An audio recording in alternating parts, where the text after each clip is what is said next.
Hello and a massive warm welcome back to Breaking Bread, the Birmingham based food podcast. I'm your host Liam. Obviously there's normally me and Carl, but it's still just me. I'm still solo. Hope everyone's keeping well. Hope you haven't climbed the wall too much and everyone's kind of keeping safe. Massive thank you to everyone who listened and got in touch about our last episode with Mary's Cupcakes. It was really just fun episode. I mean, Mary's great, the page is so much fun, her cakes are so much fun, so it was like a little kind of ray of joy in all the craziness at the minute. So I was very happy that we brought you that and that people enjoyed it, so thanks for that. And if you haven't listened, obviously you can still go back and listen.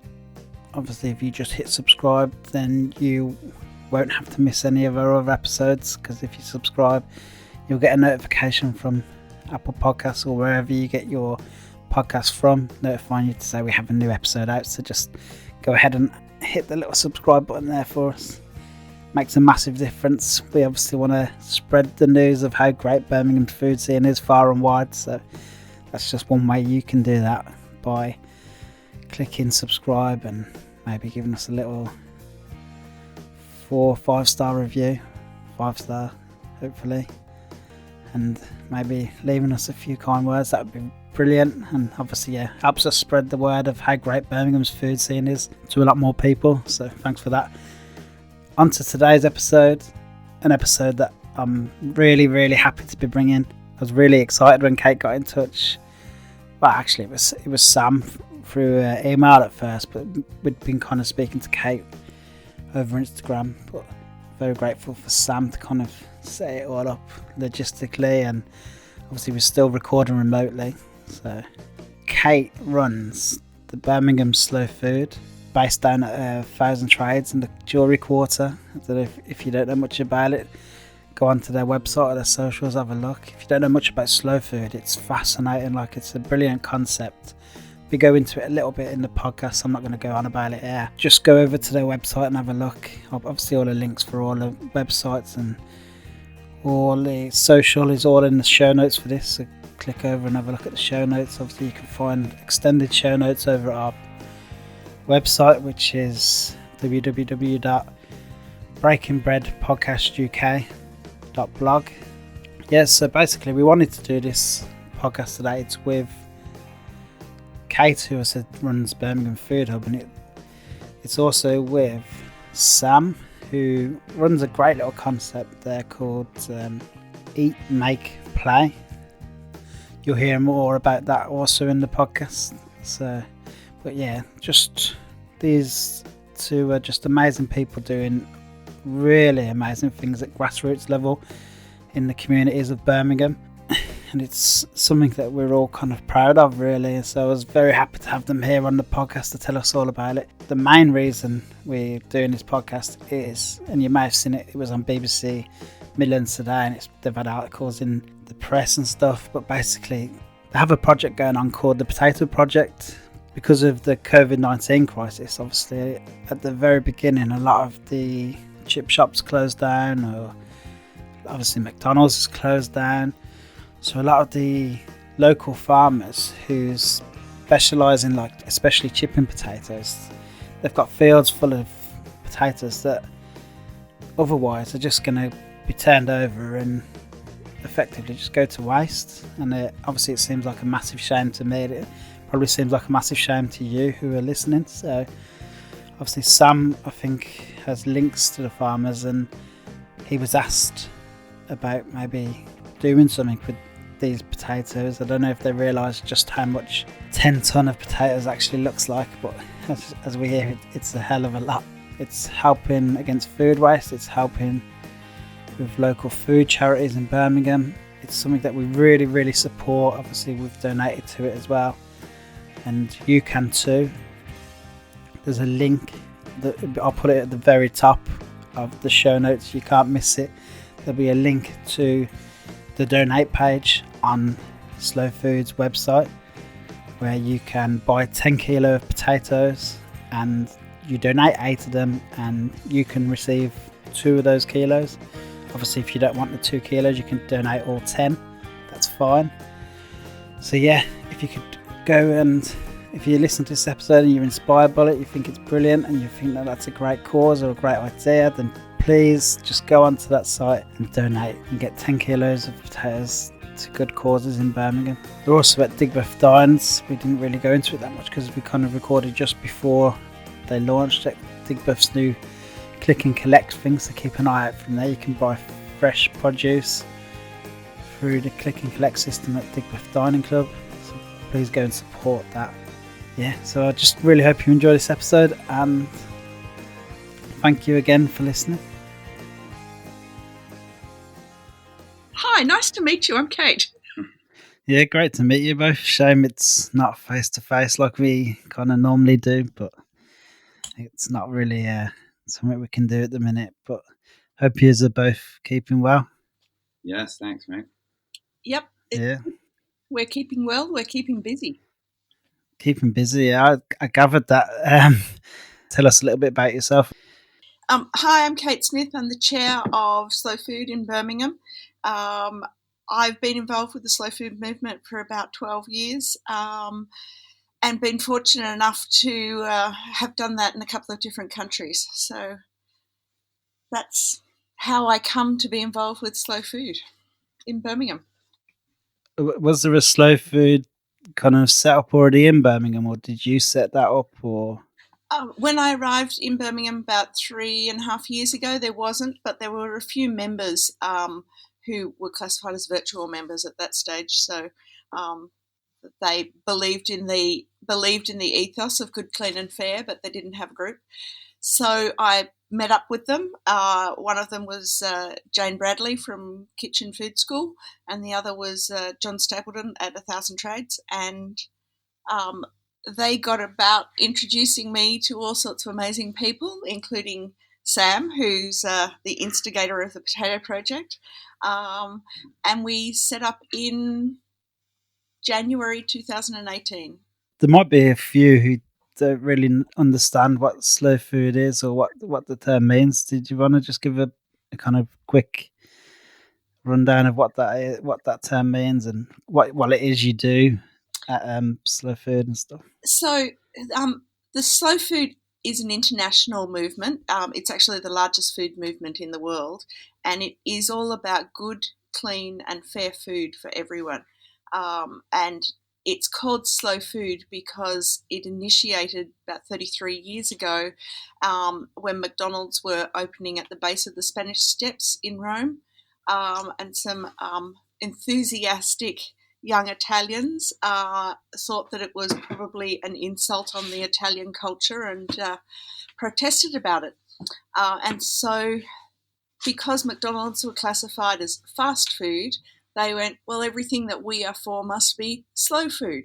So, and because it's slow, they've adopted that beautiful snail logo, and it's now in 160 countries around the world, working to connect eaters with growers. And we use the term often co-producers, which means that if you're eating something, you've bought into the food system that's produced it, and it's our choice which food system that is, whether or not it's a hyper-processed, industrialised food system, or if it's a short food chain, know your grower, eat seasonally, look after the planet food chain.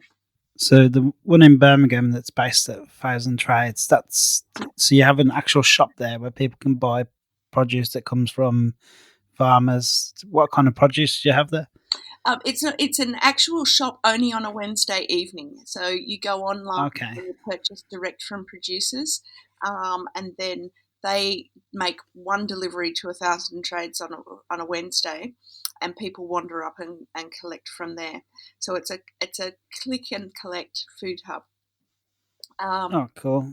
You can get veg boxes, individual items of locally grown veg, pasture-raised meat, sustainably caught fish, beautiful artisan cheese, the most wonderful pita bread made locally as a social enterprise. And at the moment, you can buy potatoes. So we will definitely, obviously, be getting onto potatoes because this is the potato episode. But before that, I'd just like to say hello to Sam. And Sam, if you just wanted to tell us a bit about your story and how you managed to get involved with Eat, Make and Play. That's right. So, like Kate, I wear two hats. I think just the slow food connection, I would say. I met Kate 2014, 15, I think right when 2015. And pretty soon after that, I learned I'm just going to do what Kate tells me to do because this woman has formidable energy. So my connection to slow food initially was Kate just asked me, and I got involved. But everything that Kate said about slow food, I was aware of slow food, the ethos, and Kate has done an incredible job to bring that ethos to Birmingham and to connect with others. It was already there, but she was the one who brought it together. The Eat, Make, Play. About 3 years ago, I was working on as a community connector with the council. It was a community development regeneration initiative that I was working on, and we held an event on a green space by Edgbaston Reservoir. Most people call it the playing field. It's owned by Birmingham Settlement. We had an event on that field to big up the space, to bring people together, and we thought, what are we going to call this event?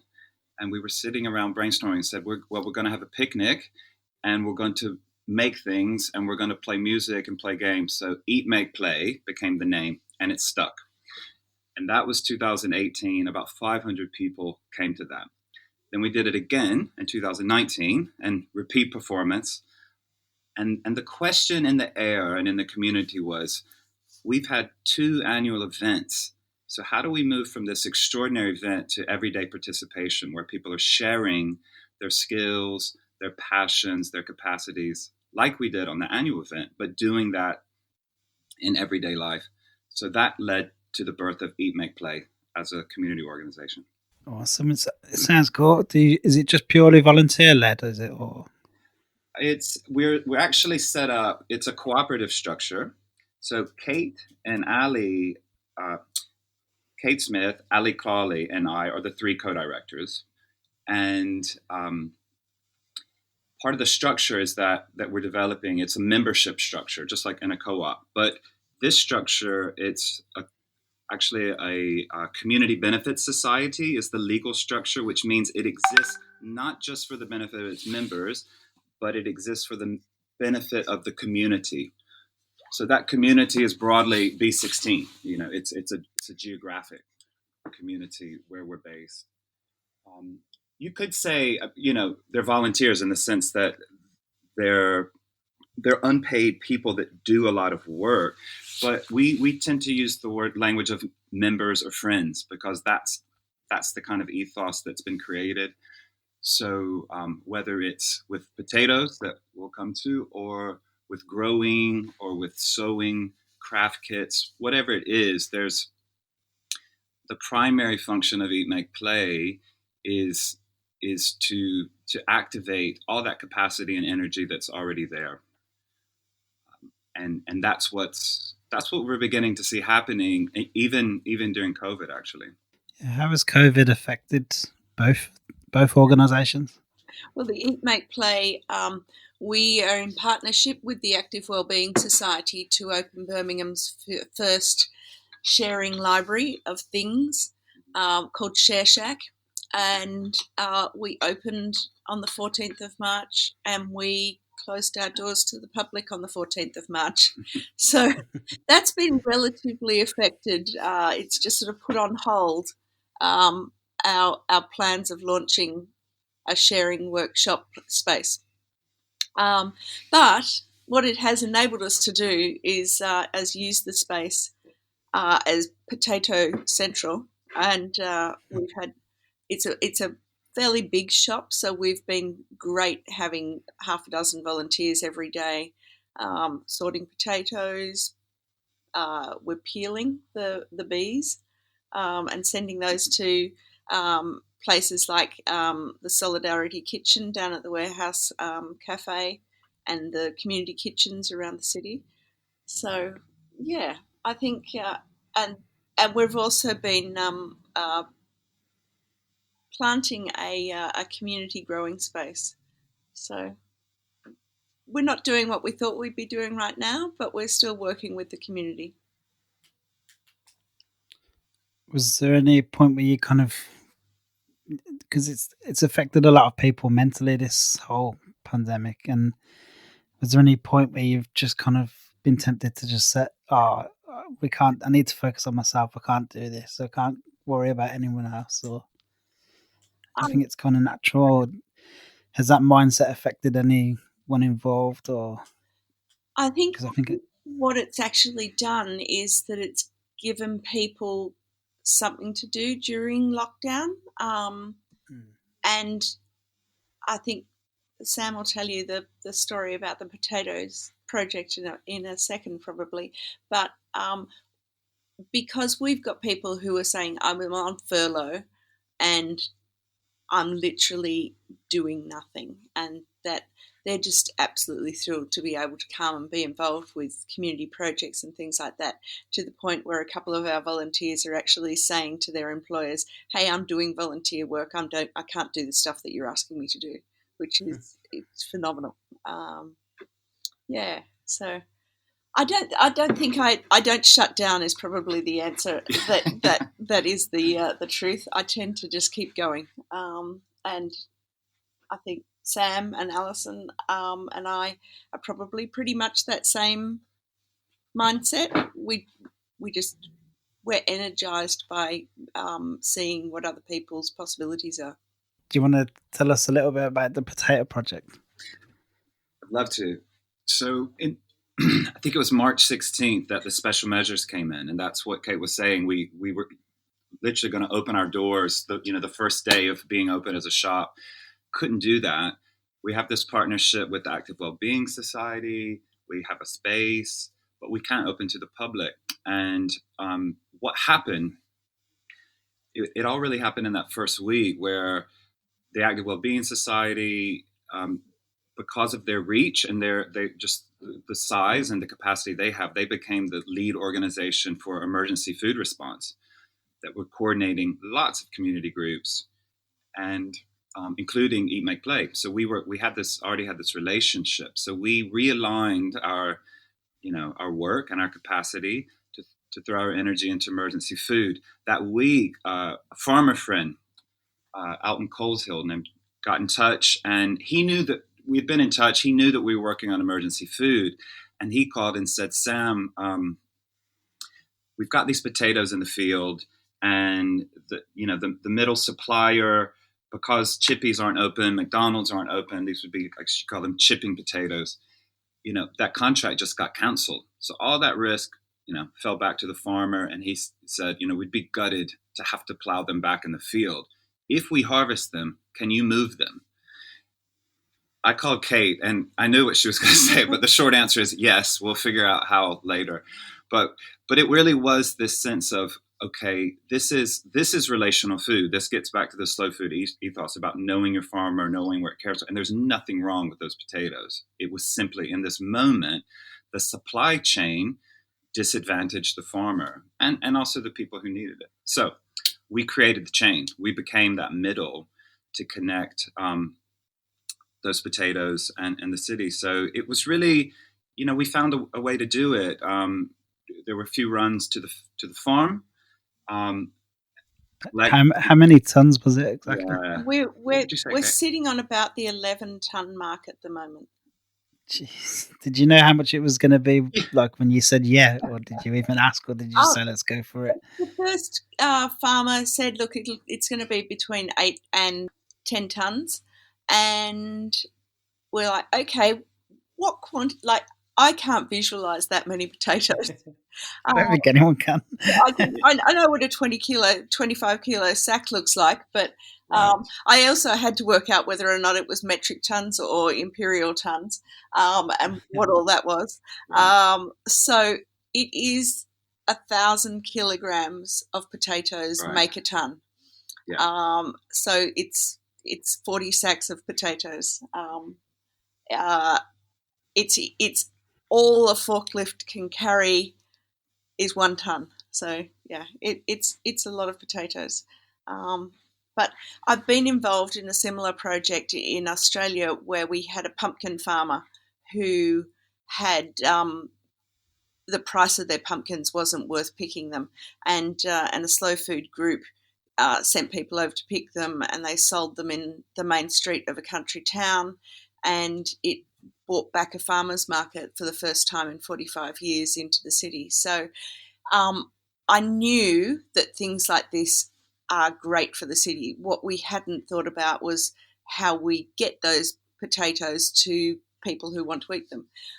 And then we realised that one of our slow food members is a director with the Real Junk Food Project Birmingham, and Yeah. they had partnered with the Active Wellbeing Society, and they're spearheading the emergency food distribution for the city. And so we thought, okay, well, let's just get those potatoes into that emergency food, because there's people who are really struggling because of lockdown. There's people on 0 hours contracts who don't get furloughed and don't get paid. And it puts them into all sorts of uh, emotional and financial strife. And Sorry, Kate. Could you tell us a little bit more about, just because we mentioned it a few times, the Birmingham Emergency Food Response? Could you tell us a bit more detail about that? So, as I said, the Active Wellbeing Society and the Real Junk Food Project are helping coordinate it. But there's probably 100 plus community groups throughout the city that are, so they're food banks, they're community groups. There's an amazing group of uni students who've got together and set up an emergency food bank. And there's people putting together boxes and looking after other people across the city. And then you've got different kitchens. I mentioned the guys at the Warehouse Cafe. They're cooking about 300 meals a day for people who are struggling with COVID. It's not the emergency. It's not the response to look after the NHS. This is people who are. We're getting reports saying people haven't eaten for 4 days. So if it's people who are in that situation, and there are thousands of people across our city who need help. You was just saying, sorry, before I interrupted you, then obviously that you'd had, then obviously that the Birmingham Emergency Food Response were looking for food, so you decided to distribute the potatoes through there. Yeah, so we thought, let's get those into the emergency food response. But then there's a fair at the end of Good, Clean and Fair, and that means that people should pay a fair price for their food, but also that the producer or the farmer should get paid a fair price. So we had to work out how to pay the farmer. And that's when we sort of went, okay, well, there's lots and lots of people across the city who really want to help. How do we do that? And so we came up with the buy 10 kilos of potatoes for £10 and donate 8 of those kilos into the emergency food distribution. And once the emergency is not as intense, we'll start distributing those 2 kilo of reward potatoes. So that's why we are currently sitting in Eat, Make, Play with tote bags, Slow Food Birmingham tote bags full of 2 kilos of potatoes. There are mountains of them. We've had 900 people respond to the call out for help, which is amazing. We've even had people from Italy and New York, donate to us. Obviously, they're not getting their 2 kilos of potatoes. And lots of people have said, hey, I don't want those, just put all 10 kilos into the emergency response. So you have a page, don't you, where people can buy this 10 kilo of potato. Obviously, I'll put the link in the show notes. And if they don't want that 2 kilos or they want to donate it, they can do that as well, can't they? Yeah, they can. So if they go onto the Slow Food Birmingham website, there's a tab called Potato Project, and that's got a link to pay through PayPal, and that means that you can pay with bank account, with a credit card, with a debit card, whatever you want. And then we'll send you out an email saying, hey, we'll get to you in a week or so, but tell us now if you want to respond by donating all those potatoes. So, yeah, it's as I said, we're just overwhelmed. I was sort of thinking, okay, well, we might get a couple of hundred people who would join in, but it's amazing. It is. Yeah, but Birmingham is a phenomenal city, and I've said that ever since I arrived and started to get to know people. But this is like, yeah, we really are phenomenal. Liam, if I might just jump in here and say this on Kate's behalf, but also just what I've observed with this project. I had the link with the farm, but I mean, I would definitely. I just made the assist to Kate because it really was. The first bit of the work was it was a lot of logistics because we've never done this direct supply chain, and that was Eat Make Play. We already had a network of friends, but Kate's position with Slow Food, it gave us a lot more reach, and it really has been amazing to see all the appetite to connect and do things. So I think one kind of lesson learned in this is, there's the emergency provision, and there's services, and there are things that just need to happen because people are in a really tight spot. But there are a large number of people who either are furloughed or out of work or just, let's call them time rich, and they want to connect. And so one of the things that we've noticed with the Potato Project is it is about food, but I keep saying food is never just about food. It's about what happens around the food. So all the connection, so those social links, which have a knock-on effect for belonging, for mental health, for feeling like we're making a difference. So that's just one kind of lesson, I think, that's been in the middle of all that. The other thing is that Kate's vision, it is about emergency food and getting people to potatoes to people who need food. But it's also about mending a very broken system because as the moment we're in, we don't know how long emergency is going to last. And it could be that it's phased and things are relaxed. And a year from now, things are restricted. No one knows. But what we do know is that in this moment, it's just shown how fragile the food system is, that those potatoes were 20 minutes away, and yet they had no way of getting to supermarkets. So we're trying to actually do two things at once. It's the emergency response, but also in recovery to create a different kind of relationship between people and food. And it's that direct market. So one of the most encouraging things I've heard is the farmer said he's already saying, let's be thinking about next spring what we grow, whether it's potatoes, but other things I want to sell directly to you. He's saying, I want what we're doing now to be the future of how I grow food. So that's a part of the solution moving forward. Yeah, and I mean that model is called community supported agriculture, and the climate change network of people who are working across the city to make Birmingham climate ready, or to lobby our leaders, our politicians, to make Birmingham climate ready, are also talking to us about how do we fix this food system. I'm talking about community supported agriculture, And I suppose it is one of the volunteers said the other day, here's the thing: good things happen in bad situations, and I think that's what we have to focus on. There's so many horrific things that have happened over the last couple of months to people and to families, and will continue to happen, especially with our restaurant sector. They're going to be needing as much support as we can give them over the next 6 to 12 months.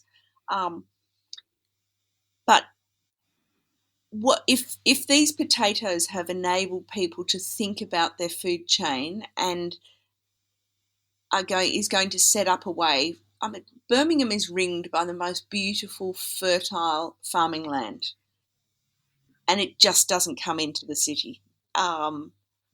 If we can change that, that would be brilliant. Yeah, I don't think enough people are aware of the kind of miles that's involved with what everything. Like most of our produce probably comes from a lot further away than Shropshire or like Lichfield or somewhere like that. It's all from miles away, and I think if we can fix that, then we should. I think that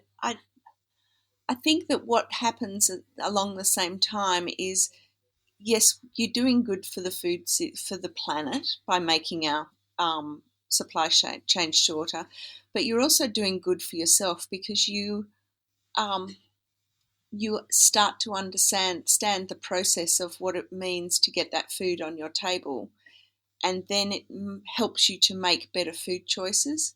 So if you get to know a farmer and you hear about the fact that the crop X has been really, really difficult for weather reasons or whatever it is, then you start to understand, okay, so asparagus, purple sprouting broccoli, is going to be a little more expensive this season.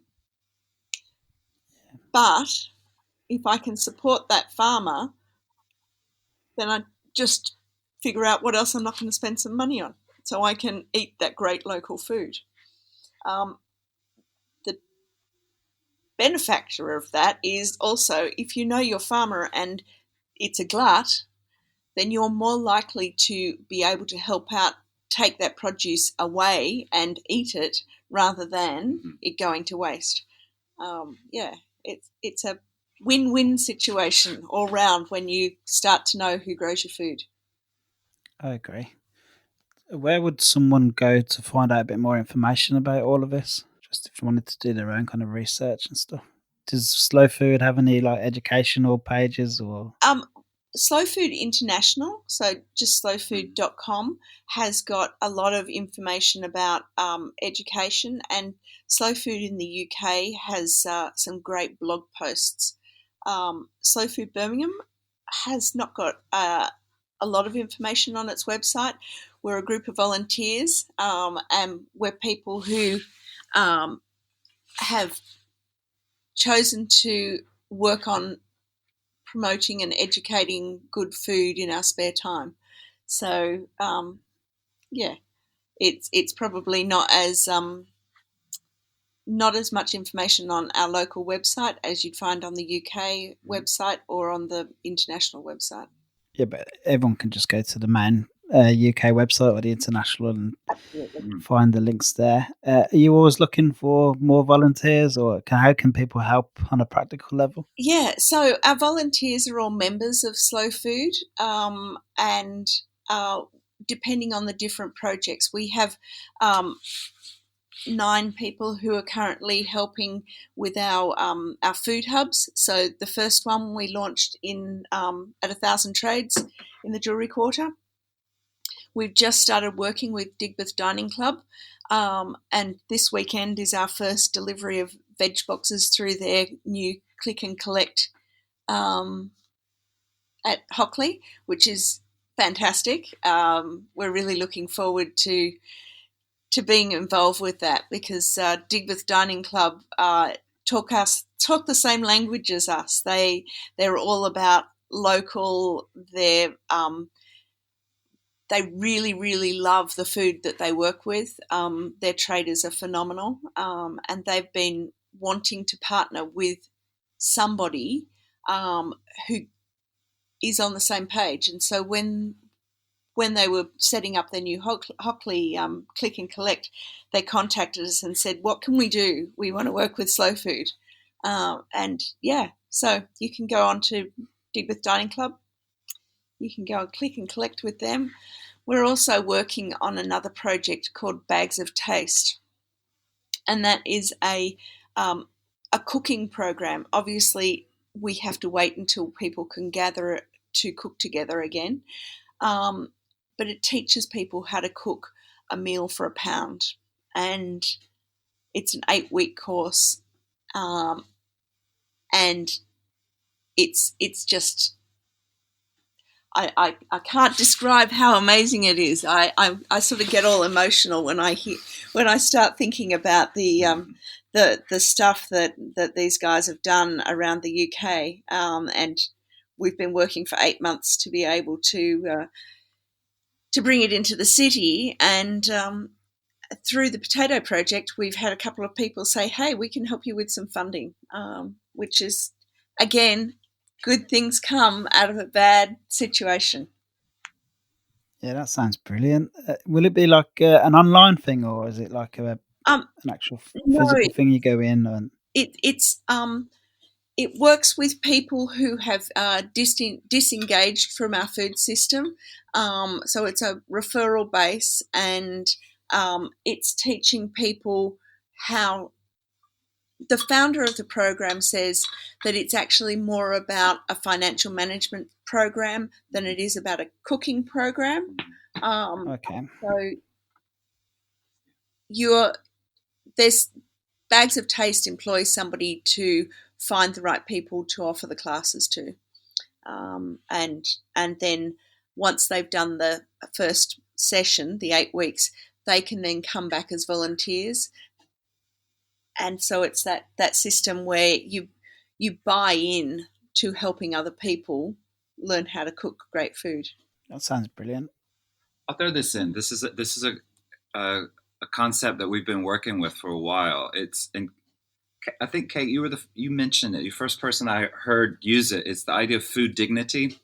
So what we mean by that is it's really related to what I said a minute ago around food is never just about food in the sense of, calories or nutrition. It's that, but it's also identity, it's culture, it's where you're from, and it's social, it's spiritual. Food is at the heart of, if you pull on the thread of food, you're going to connect to so many other things. And with food dignity, we're just trying to make all of that visible and show that food it's not just a commodity, or, a certain amount of calories.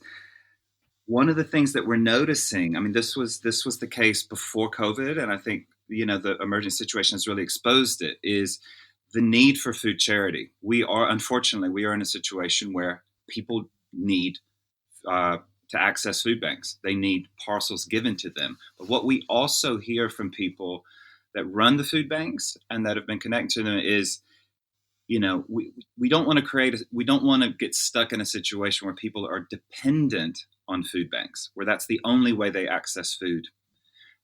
Because there's not any dignity in that, and just constantly be giving a food parcel that's, you didn't choose the food. It might not connect with, the food that you want, how you express yourself, how you care for your family and preparing it. So food dignity is just a way of saying, even in emergency, we want to show the goodness of these potatoes, the goodness that comes from the social connection that happens, the goodness that comes from the way that all the different ways that people prepare them in different ways.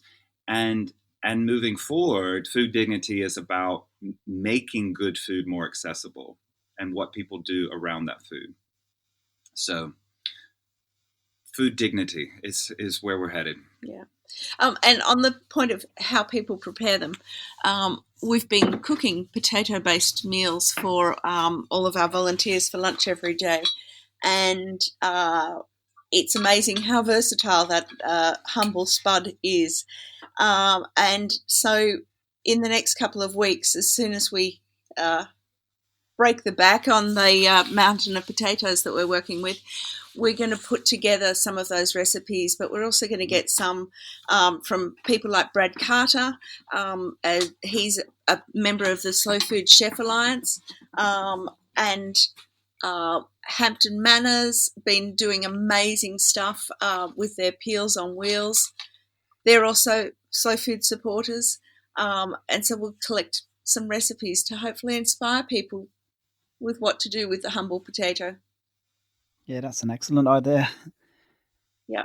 So Liam, if you've got a great recipe for potatoes, send it over to us, and we'll put it on our website. I'll see what we've got. To be honest, Carl's the chef amongst us. So he does all the cooking that you see on Instagram and stuff. I'm normally the person who just eats out quite a lot, but obviously not lately. Yeah. But I'll see if he can get a recipe over. But I'm sure we'll find something. Yeah. So Liam, as a person who's been eating out, are you doing a lot of collection from local independent restaurants who are doing online orders and drop in and take out? Yeah, we're trying to. I mean, Little Blackwood, who we mentioned like every episode and we love, is started to do some delivery options now. So we're gonna definitely get some of that.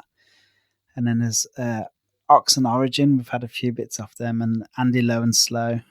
Couldn't recommend Andy Low and Slow enough. They're talking our language already. So Little Blackwood are one of the locations that people will be able to go and collect their potatoes from. What we're doing, rather than sending out 900 individual deliveries of potatoes, people are going to a location close to them to collect their two kilo bags. What we are working on is working with people like Little Blackwood, who are doing click and collect. Thousand Trades, the same thing.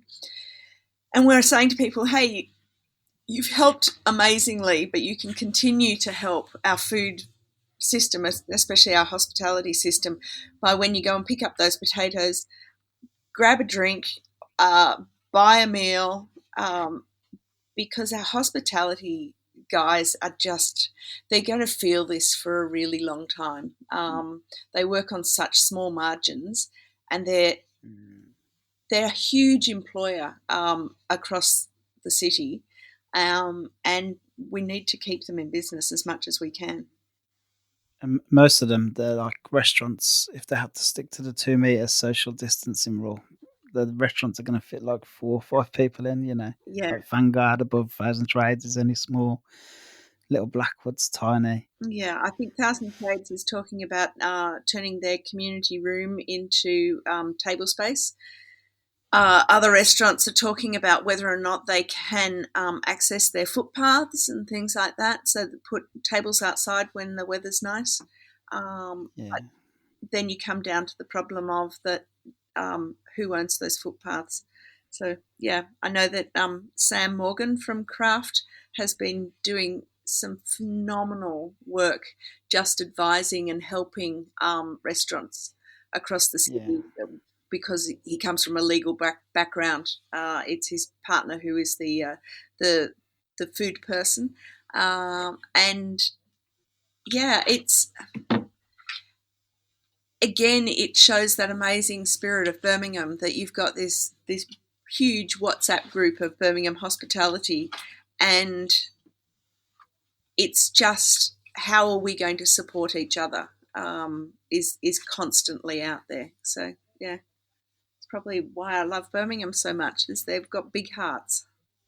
Yeah, me too. Was that everything, or?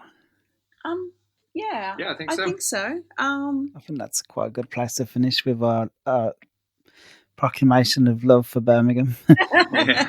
Yeah, we have to justify our accents somehow.